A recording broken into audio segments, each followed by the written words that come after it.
By the way, this is Johnny Cash. Hello, I'm Johnny Cash. Good morning, afternoon. It's nice to see you, and it's good to be here. I'm glad we could finally make it to the city for a concert. Sweden's fourth largest city, is that right? Yeah. It's good to be here. We've been to Malmö, Gothenburg, and Stockholm, and it's past time we got to come here. And it's a pleasure to see you and to be with you. If I could answer any question, I'd be glad to try. You tell me something about your movie plans. I think this is from a movie, is that correct? Yes. In September of 1982, we did a movie in Georgia called Murder in Cayuga County, in which I played the sheriff Lamar Potts. It's a true story that happened in 1948, and that's why the 1948 style hat and coat I have on in that picture. Then I recorded these songs about the same time and soon after, and the record company seemed to feel that some of these songs had this Midwestern Southern flavor, and the picture looked right for the song. So that's why that picture on that album cover, Johnny 99 is the name of the album. It's a sort of a new direction in this album. It's not the old boom chicka boom sound anymore. It's more a different kind of sound. This is what we can look forward to hearing sing this type of music. Well, I don't think, no, I'm not making a real departure in style of music with this album. It is probably, I think, one of the best albums I've had in a long time, but the reason for the difference in the sound was that I didn't have all of my own band there, but I went to California and recorded it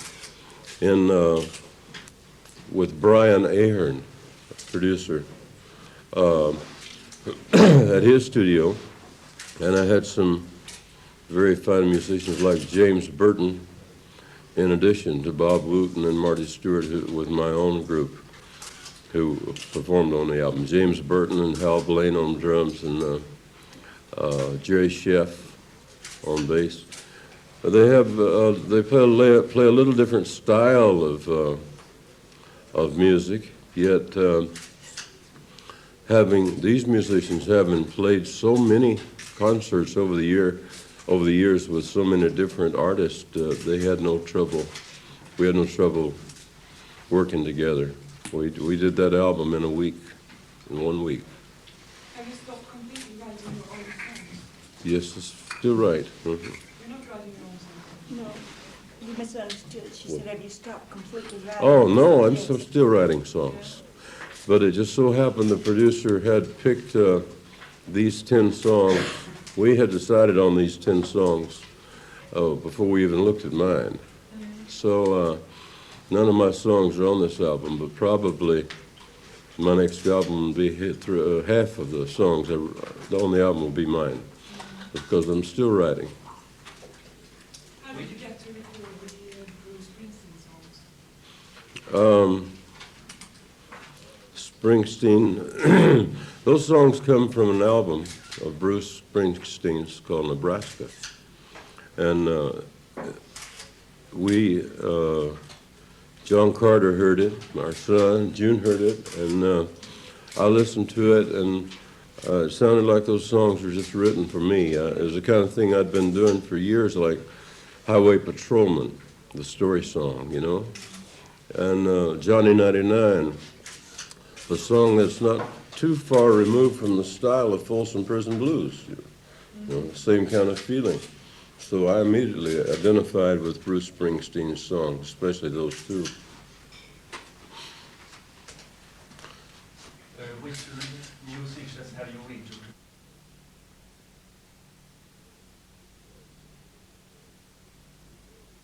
And who is rebuilding the boardwalk and restoring the buildings in Asbury Park, New Jersey.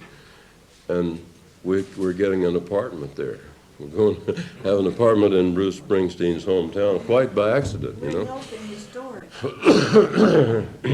But I never met Bruce But I heard the Nebraska album, and I listened to all of it all the way through.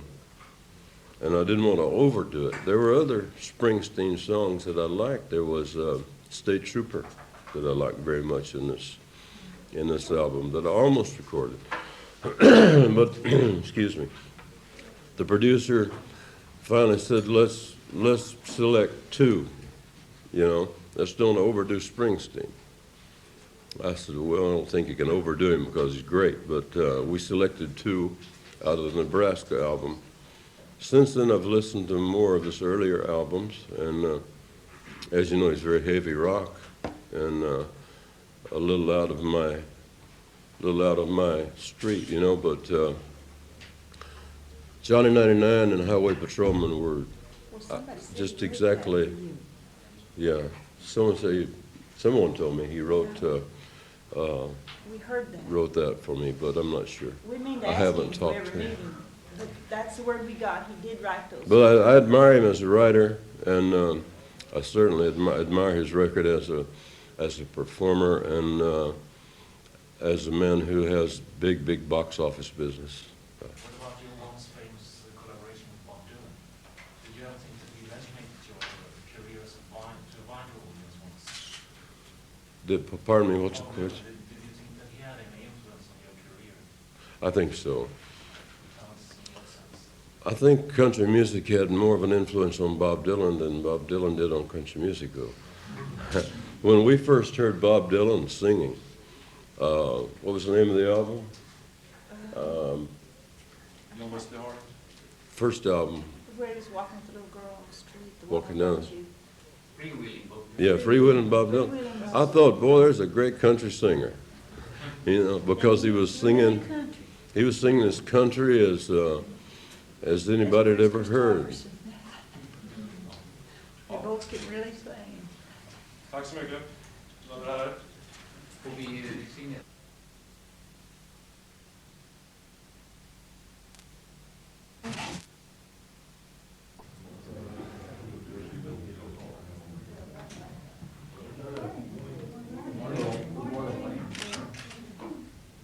Good morning. So you want me on that side or over here? Does it matter? You want here? Yes, you please. Right here? Thanks. So, good afternoon. Sorry, we're late a little. It's good to be with you. Thank you. Okay, let's go.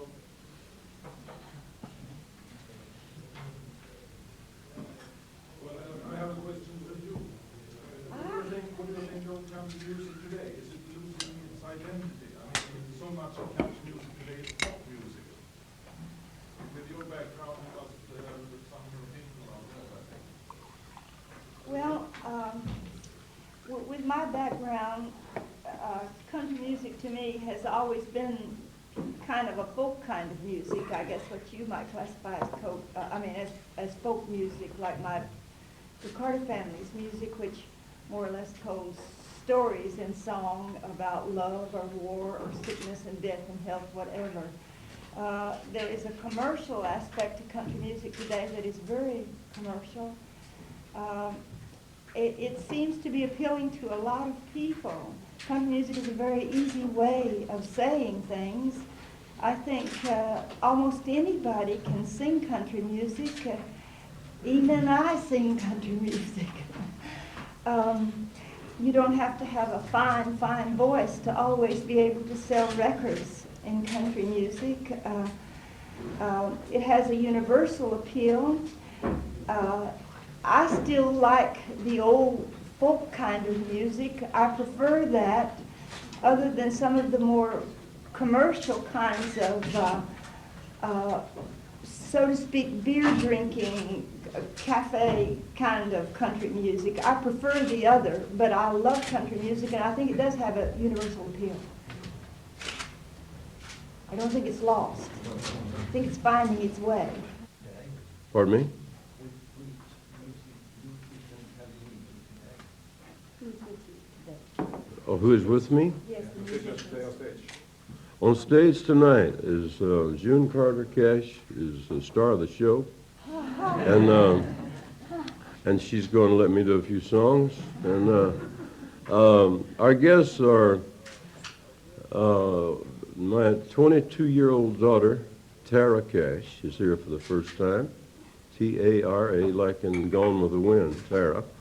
And John Carter is 13, and he's doing his homework right now, so he'll be able to perform tonight. John Carter has grown up so fast, he's going to do a country song called Swingin', but he's also going to do a Bob Seger song called I Love That Old Time Rock and Roll.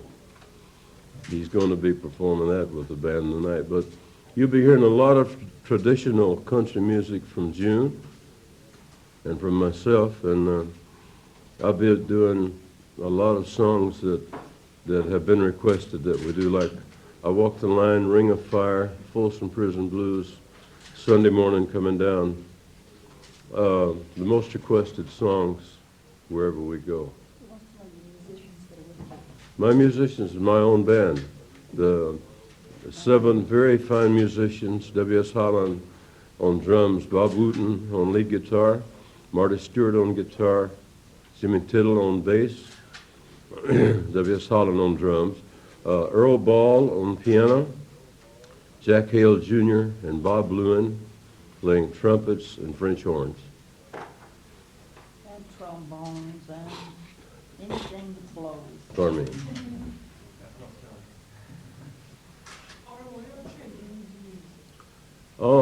Several of them are. Yes, John Carter is. Roseanne Cash is. Carlene Carter is. Carlene will be here next week, next Monday night. Carlene Carter is playing Stockholm, I think, Sunday night. Mm-hmm. Sunday night. She's Stockholm. slightly rock and roll. She lives in England now. Yes, we have 4 daughters, 4 out of the 6 that definitely have music aspirations. I have a daughter named Cindy who sings for the show occasionally. Like I say, Tara is going to sing tonight, the youngest. And there's Roseanne. And Rosie Carter, June's youngest, has a new recording contract with Atlantic Records. How about Roseanne? You know, we quiet about her. She's been away from recording. She had a baby. She has a record, then she has a baby, then she has a record, then a baby. No, she's recording a new album right now, and she wrote all the songs in the album. Last time you were here, you were spoken about doing something with Nick Lowe. Is that the plans? Those plans have not been ruled out. As a matter of fact, though, at the end of this tour, June is going to stay in London and probably do a session with Nick Lowe. And then we're coming back to spend the whole summer in England next summer. And at that time, I'll probably do something. But at this time, I won't have time because John Carter has to get back to school, and June's going to stay over a couple of days and visit Carlene and probably do a couple of songs with Nick Lowe in the studio while she's there. I intend for him to sing and Carlene to sing and me to hum low. So maybe I'll get a good record.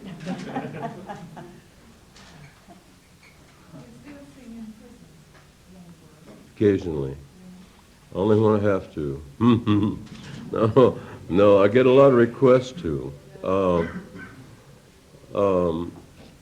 You know, the album that we recorded an album at Osterrecker prison that was released in Europe but has never been released in the United States, and we've asked CBS to please release that album in the United States. Our last prison concert was at Angola State Prison, Louisiana, not too long ago. We have a request to come to several prisons at this time, but actually we're making more appearances for policemen's benevolent funds than we are prisons right now. We're doing more concerts for retarded children, orphanages, to raise money for schools than we are at prisons. We haven't neglected or forsaken the prisons, but it's out there on the street. Two gospel songs together. We're really looking forward to hear that. Yes. We have a Johnny Cash patch. Yeah. Mhm. Yes, I bought it at the House of At Cash. House of Cash, you've been to Tennessee. And this, Great. do it again, got it, drop so. Yeah, okay. Good. Låten är så ser lite ut. One more button, there, one more button. And one more button.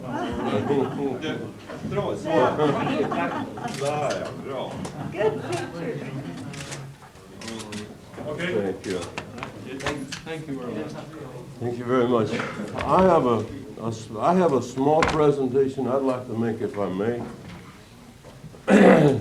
in appreciation to Lars Lindfors for his support all these years and for his work toward bringing June and all of us back to this city in Sweden. In 1969, we were on ABC television every week. 1969, that was our first year. And during the rehearsal of all those shows, and on a segment called Ride This Train, I wore a pair of black Levi's, black denim pants. And I wanted to give you those. They are from 1969. Well, I was a little smaller then. Yeah. Oh, thank you. So You can roll them up Right to is the fine. knees, Laura. I like them. Thank you very much. John, in the spring, he gave me the holster from a gunfight movie. And no, what's next? I like them very much. What size? 36. Okay, that's my size. I know, that's what I was in 1969. I'm 38 now. But those are 36. On the right is train.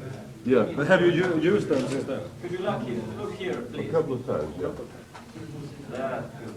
Har du byxorna igen? How about byxorna sådär? Ja, the trousers. Okay, friends. I still have my own pants though. If I will you're wear too them. short, Lars, you can put them down in your boots, like he does. Put them down in your boots. In the boots. I'll try. That's why he wears his pants down in his boots so much. His legs are so long, and none of the pants are long enough. Okay, I appreciate it very much. You're welcome. Thanks for asking us back. Love you. Could we have a few more questions, and then we'll have to go on, unfortunately. They were black, you know. They were black. They were black. Now they are light black. Well, I asked you why you're so sad, don't use the steel guitar in your music.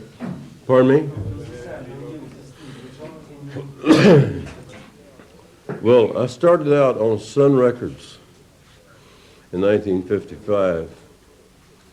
Sam Phillips had recorded 2 or 3 artists using the steel guitar, and he had sold no records. In Nashville, it was the popular thing that every country song had a steel guitar and a fiddle in it. Sam Phillips thought, and Jack Clement, who came to work with him about 56, thought that that country music had to make a change in order to be an important force in the music world. Therefore, he, of course, his first big discovery was Elvis Presley. And Elvis opened the door for a lot of us, like Carl Perkins, Jerry Lee Lewis, and Warren Smith and Roy Orbison. And they came in and recorded, and nobody used the steel guitar and the fiddle like they did in Nashville. Sam Phillips was responsible for a new form of country music taking shape out of Memphis. And it shook Nashville up. There are still songs, country songs, being recorded, of course, with a steel guitar and with a fiddle, always will be. But since 1956, it's not been the same. I don't use the steel guitar because it hurts my ears.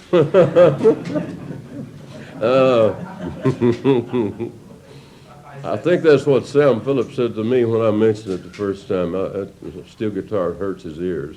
I said that